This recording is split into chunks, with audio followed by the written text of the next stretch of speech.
Hello అండి. Welcome to our channel series story time.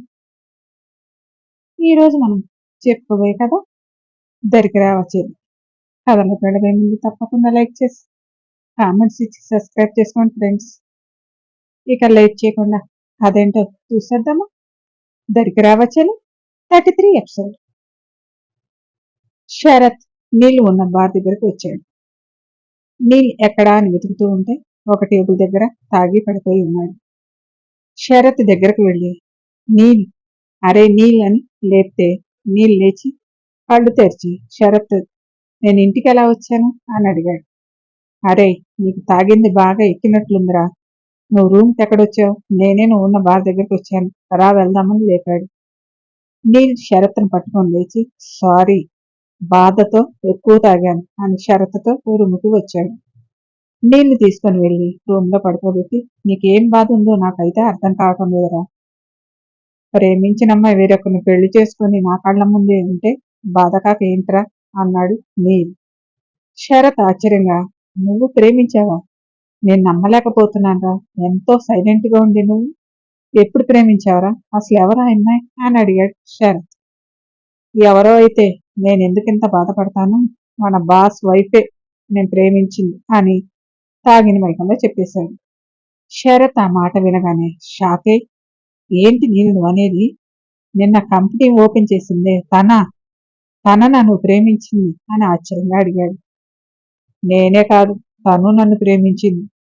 నువ్వు నిన్న అన్నావు కదా అంత అందంగా ఉంది, అసలు తను మన మొహం చూస్తుందా అని. చూసింది శరత్ నన్ను. మేము రోజు బస్టాండ్ మీద కలిసేవాళ్ళం. ఒకరోజు సడన్ గా మాయమై 10 నెలల తర్వాత వాళ్ళ చెల్లి పెళ్లిలో కనిపించింది అన్నాడు. వాళ్ళ చెల్లి పెళ్లిలో అంటే నీ పెళ్లిలోనా అని డౌట్గా అడిగాడు. అవును, వాళ్ళ చెల్లెల్ని నేను పెళ్లి చేసుకుని అని చెప్పాడు నీరు. అరై నువ్వు ఇచ్చే ట్విస్టులకి నాకు మతిపోయేలా ఉందిరా అన్నాడు శరత్. విన్న నీకెలా ఉంటే అనుభవించే నాకెలా ఉంటుందంటావు అంటూ పడుకున్నాడు. అపర్ణను ఎత్తుకుని రూముకి తీసుకువెళ్ళి బెడ్ మీద పడుకోబెట్టి పైకి లేచి అపర్ణను చూశాడు. చీర కొంచెం పక్కకు పోయి తన సన్నని నడుము కనిపిస్తూ ఉంది. ఆరి అపర్ణను చూస్తూ చూపు తిప్పుకోలేక నానా అవస్థలు పడుతూ, అమ్మడు ఈరోజు ఈ బ్లాక్ కలర్ చీర కట్టి నా నిగ్రహ శక్తికి పరీక్ష పెట్టినట్లుంది. ఈ చీరలో కనిపించకూడని అన్ని కనిపించి నన్ను పిచ్చివాణి అయ్యేలా చేస్తుంటే అమ్మడు మాత్రం హాయిగా నిద్రపోతుందంటూ వంగి అపర్ణ చీర సరిచేయబోయాడు. ఫ్యాన్ గాలికి చీర పళ్ళు వచ్చి ఆర్య మొహం మీద పడింది. ఒక పని చేయబోతే ఇంకొక పని జరిగేలా ఉంది అని అనుకుంటూ మొహం మీద పడిన చీరను తీస్తూ అపర్ణ గుండెల వైపు చూపు మరలింది. సరిచేయాలనుకున్న చీరను అలాగే చేతిలో పట్టుకొని అపర్ణ వైపు చూస్తుంటే ఒళ్ళంతా వేడి చెమటలు పడుతూ ఉన్నాయి. అంత ఏసీలో కూడా ఆర్యకు చెమటలు పట్టాయి. చీరను గుండెల మీద కప్పకుండా అలాగే చేతిలో ఉంచుకొని అపర్ణ పక్కన పడుకున్నాడు. ఆర్యకి ఏమవుతుందో కూడా తెలియటం లేదు. ఉదయం నుంచి ఆలోచన అంతా అపర్ణ చుట్టూ తిరగటంతో ఇప్పుడు ఆర్య మనసంతా అపర్ణ దగ్గర నుంచి ఏదో కావాలని ఆరాటపడుతూ ఉంది. ఇదేమీ తెలియని అపర్ణ హాయిగా నిద్రపోతూ ఉంది. ఆర్య అపర్ణకి ఇష్టం లేకుండా ఏమీ చేయకూడదు అనుకున్నాడు, కానీ ఇప్పుడున్న పరిస్థితుల్లో ఎంత మనసుకు నచ్చచెప్తున్నా వినే పరిస్థితి ఆడిపోయింది.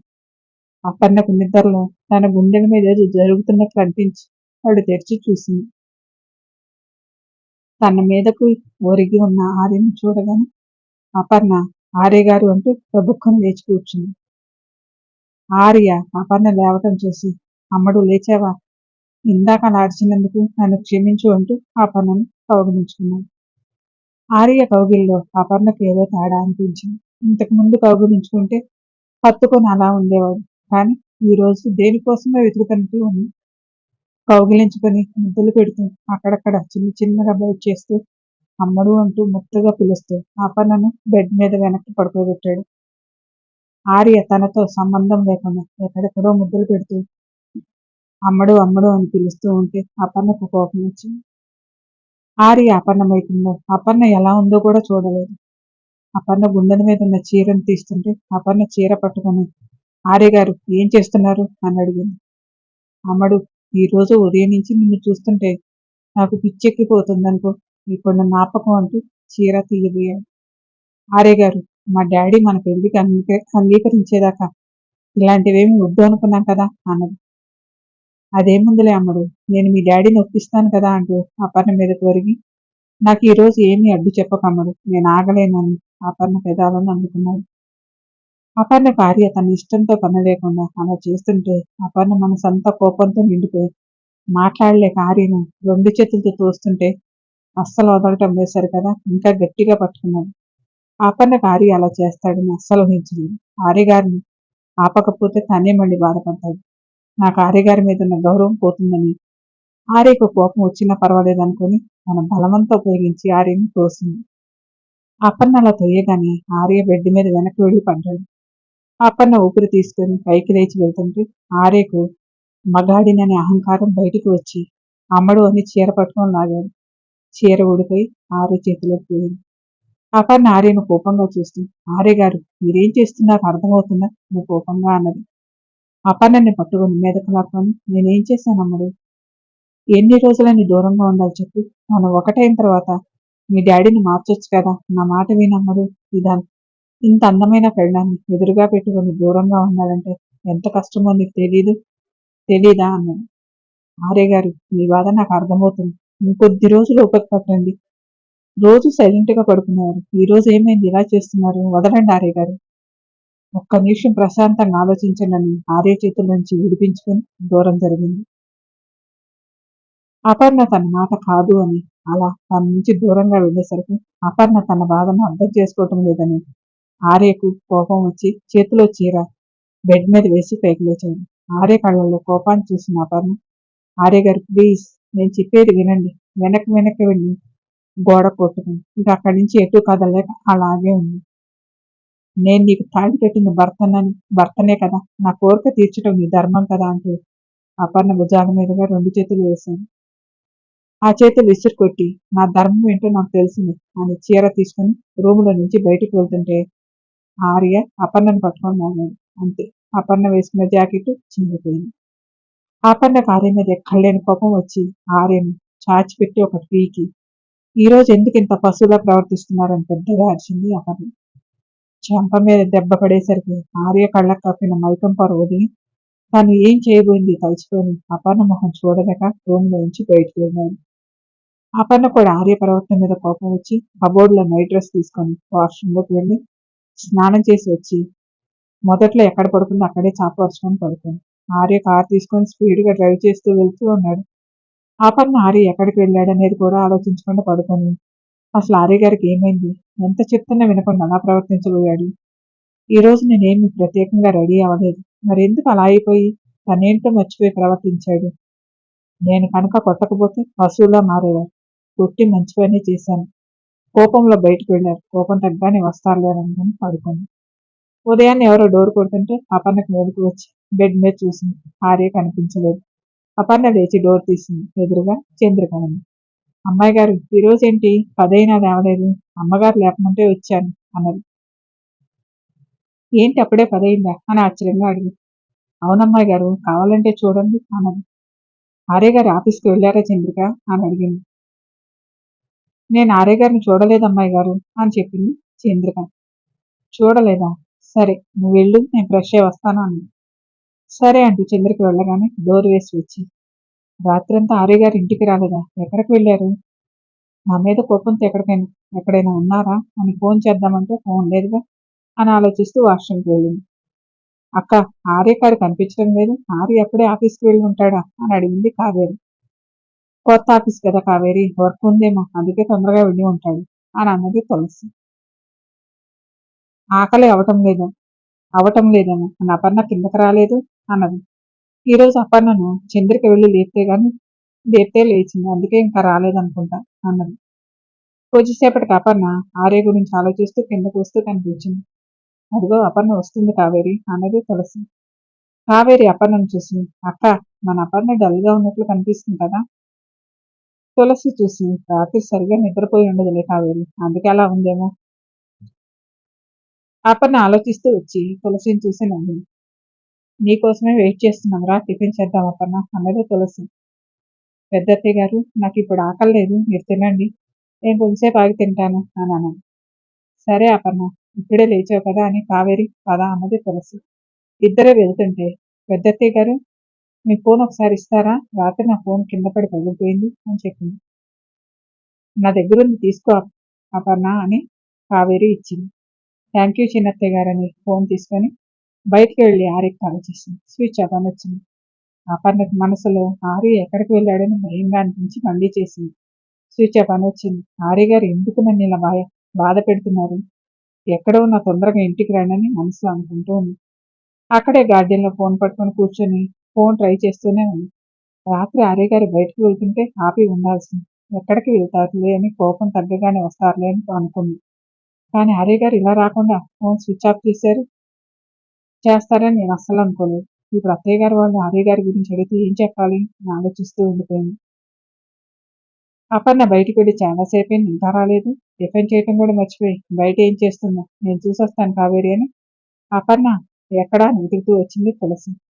గార్డెన్లో ఉన్న అపర్ణను చూడగానే అపర్ణ ఇక్కడేం చేస్తున్నావు అని అడిగారు తులసి. అపర్ణ కంగారు పడుతూ లేచి పెద్దత్తయ్య గారు మీరేంటి ఇలా వచ్చారు అని అడిగింది. నువ్వు టిఫిన్ చేయకుండా ఇక్కడున్నావేంటి అపర్ణ అని అడిగింది. అది పెద్దత్తయ్య గారు ఆర్య గారికి ఫోన్ చేస్తుంటే స్విచ్ ఆఫ్ అని వస్తుంది అని చెప్పింది. నువ్వు ఆర్యకి కాల్ చేస్తూ కూర్చున్నావా? ఆర్య ఇందాకే కాల్ చేశాడు. ఆఫీస్ వర్క్ మీద రాత్రి బయటకు వెళ్ళాడంట. వర్క్ చాలా ఉంది మమ్మీ, ఇంటికి రావడం కుదరదు అని, ఫోన్ ఛార్జింగ్ అయిపోయిందని వేరే ఫోన్ నుంచి కాల్ చేస్తున్నానని చెప్పాడు అపర్ణ. మీకు చెప్పలేదా అని అడిగింది. అపర్ణకి తనకు వచ్చిన కోపాన్ని అమ్మాయించుకొని అవునా అత్తయ్య గారు, నా ఫోన్ పగిలిపోయింది కదా అందుకే చేసి ఉండరు, ఇంతకెప్పుడు వస్తానన్నారు పెద్దత్తయ్య గారు. తెలియదు అపర్ణ, చెప్పలేదు, బహుశా నైట్ వస్తాడేమో అని అన్నది తులసి. సరే పెద్దత్తయ్య గారు, ఈ ఫోను చిన్నత్తయ్య గారికి ఇస్తాను అని అంది.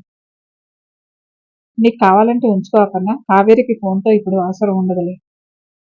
నాకు ఇప్పుడు అవసరం లేదులే పెద్దత్తయ్య గారు, రాండి అని లోపలికి వెళ్ళి కావేరికి ఫోన్ ఇచ్చి టిఫిన్ చేయాలని లేకపోయినా తులసి చూస్తే ఊరుకోరని టిఫిన్ తినేసి తన రూమ్కి వెళ్ళి ఆర్య తనకు కాల్ చేసి చెప్పలేదని కోపంగా అటు ఇటు తిరుగుతూ ఉంది.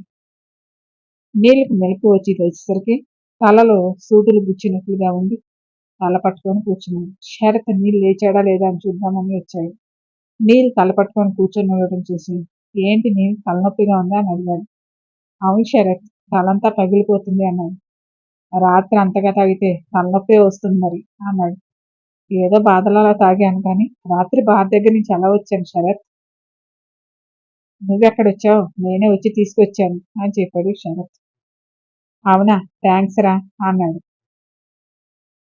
థ్యాంక్స్ తర్వాత కానీ ఆఫీస్కి టైం అవుతుంది, రెడీ అయ్యిరా, బయట కాఫీ తాగితే తలనొప్పి తగ్గుతుంది అన్నాడు. సరే శరత్, 5 నిమిషాల్లో వస్తానని వెళ్తూ శరత్ రాత్రి నీతో ఏమైనా చెప్పానా అని అడిగాడు. నువ్వేమీ చెప్పలేదులే, రూమ్కి రాగానే నీ రూమ్లో పడుకోబెట్టాను, నువ్వు పడుకున్నావు అంతే నీల్ అన్నాడు. సరే అంటూ నీళ్ళు వెళ్ళాడు. నువ్వు నీ లవ్ స్టోరీ అంతా నాకు చెప్పావని తెలిస్తే నువ్వు మళ్ళీ బాధపడతావని చెప్పలేదు, తర్వాత నెమ్మదిగా నువ్వు చెప్పావని చెప్తాలే అని అనుకున్నాడు శరత్. అపర్ణ రూములో ఆర్య మీద కోపంతో తిరుగుతూ ఉంది. ఆర్య గారు తప్పు చేసింది మీరు, నా మీద కోపంగా ఉన్నారా? నేనేం చేశానని నాతో మాట్లాడటం మానేశారు. మీరు ఎక్కడికి వెళ్ళారో నేను టెన్షన్ పడుతుంటే మీరేమో పెద్దత్తయ్య గారికి కాల్ చేసి ఎక్కడున్నారో చెప్పారు, కానీ నేను కంగారు పడుతూ ఉంటానని తెలిసి కూడా మీరు ఆఫీస్లో ఉన్నట్టు నాకు చెప్పమని చెప్పలేదు కదా. సరే, మీకు అంతగా నాతో మాట్లాడటం ఇష్టం లేకపోతే అలానే ఉండండి, నేను కూడా మీరు ఎప్పుడు మాట్లాడితే అప్పుడే మాట్లాడతాను అను బెడ్ మీద దిగులుగా కూర్చుంది. సడన్గా తన రూమ్లో ఏం చేస్తుంది ఆర్య గారు చూస్తూ ఉంటారు కదనే విషయం గుర్తుకు వచ్చింది. నేను దిగులుగా కూర్చొని ఉంటే నేను తప్పు చేశానని, అందుకే అలా ఉన్నానని అనుకుంటాను కదా, నేను అలా ఉండకూడదు, హుషారుగా ఉండాలనుకుని లేచి వాష్రూమ్కి వెళ్ళింది. ఆర్య రాత్రంతా కారు డ్రైవ్ చేస్తూ ఇంటికి వెళ్ళారని అనిపించగా కొత్త ఆఫీస్కి వెళ్ళి అక్కడ తన పర్సనల్ రూమ్లో పడుకొని నేనేం చేయబోయానని నన్ను కొట్టింది. ఇద్దరం ఒకటైన తర్వాత వాళ్ళ డాడీని మార్చొచ్చు కదా, అందులో తప్పేముంది. ఎన్ని రోజులని నేను దూరంగా ఉండాలి, ఇన్ని రోజులంటే తనకు నా మీద కోపం ఉంది కదా, తనకి ఇష్టం లేకుండా తన ఒంటి మీద చేయి కూడా వేయకూడదు అని నేను దూరంగా ఉంటూ ఉన్నాను. ఇప్పుడు నేనంటే ఇష్టం, ప్రేమ ఉంది. అలాంటప్పుడు ఏమైంది, డాడీ మారాలంటుంది, నేనేమి మారకపోయినా పర్వాలేదు అనటం లేదు కదా, తర్వాత మారుద్దామని అంటున్నాను. నన్ను అర్థం చేసుకోదు, ఏదో తెలియకుండా ఆవేశంలో బ్లౌజ్ చినిగింది, దానికే కొట్టాలా అని అపర్ణ గురించి ఆలోచిస్తూ జేబులో ఫోన్ తీసి అపర్ణ ఏం చేస్తుందో చూసింది. అపర్ణ స్నానం చేసి వచ్చి కింద పడుకోవటం చూసి, అంటే మళ్ళీ మొదటికే వచ్చిందా అని కోపంగా ఫోన్ విసిరేసి పడుకున్నాడు. తెల్లవారుజామున ఎప్పుడో పడుకున్న ఆర్యకు 9 గంటలకు మెలకు వచ్చింది. లేచి ఫ్రెష్ అయ్యి వచ్చి ఫోన్ ఎక్కడా అని వెతికితే కింద పడింది. రాత్రి విసిరేయటం గుర్తుకు వచ్చి తీసి చూస్తే స్క్రీన్ పగిలిపోయింది. అమ్మడిది నాది ఇద్దరు ఫోన్లు పగిలిపోయాయి అనుకొని వాష్రూమ్కి వెళ్ళి రెడీ అయి ఆఫీస్ రూమ్లోకి వచ్చాడు.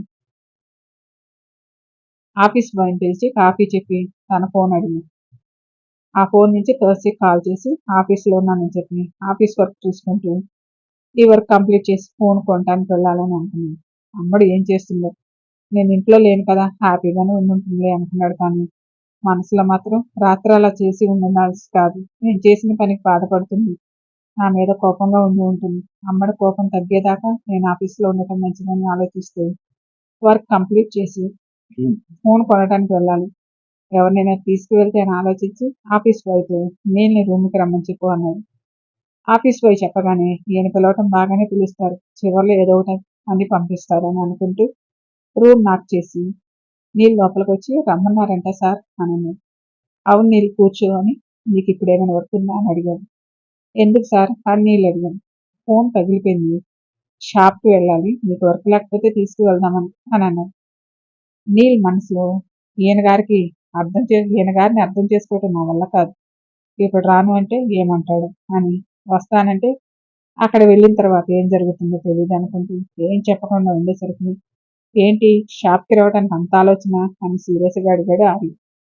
అదేం లేదు సార్ వస్తానన్నాడు. సరే పదాన్ని ఇద్దరు బయటకు వచ్చింది. ఇద్దరు కలిసి బయటకు వెళ్ళడం చూసిన శరత్ బాస్కి తన భార్య ప్రేమించింది నీళ్ళని తెలియక వెంట పెట్టుకొని తిరుగుతున్నారు, తెలిస్తే ఏం చేస్తారు అని అనుకున్నాడు. అపర్ణకు ఆర్య ఏం చేస్తున్నాడో తెలియక పిచ్చిగా అనిపిస్తూ ఉంది. ఆర్య గారు ఇంటికి ఎప్పుడు వస్తారో ఏంటో అని అనుకుంటూ ఏమీ తోచక కిందకి వెళ్ళింది అపర్ణ. స్టోరీ కంటిన్యూ అండి. నెక్స్ట్ ఎపిసోడ్లో కలుసుకుందాం. Thank you.